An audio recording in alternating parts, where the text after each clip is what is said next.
The sources of shiftings in visual experience are several. Obviously, if you turn your head, you turn your body, that causes huge shiftings, and that's a source of shift.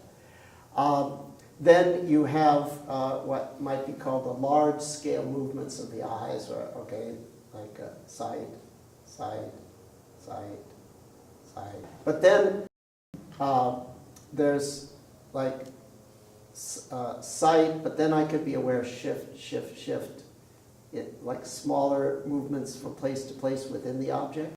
Each one of those is a sight too, and probably those small shifts are some combination of saccadic movements, which are physical, plus movements in the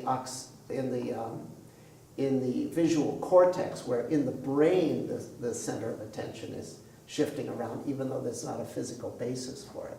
And any of the shifts, from the gross movements of the body to the shifts that actually are not based on the physical, but are based on what the nervous system is doing centrally, any of those scales of shift represents a new instance of visual experience. And in fact, that's the whole trick in getting the, quote, flow in sight space, is to detect each large and small scale shift.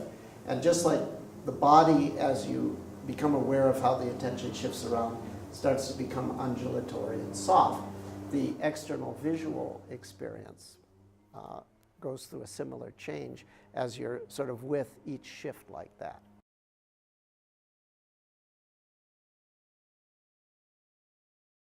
I encourage people, maybe you can guess what I'm going to say now, okay? Both, right?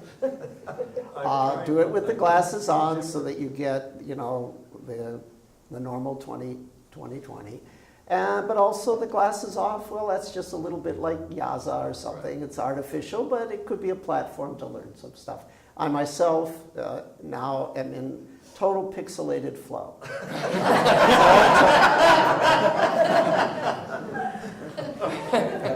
Now, I'm also in pixelated flow, but much higher frequency.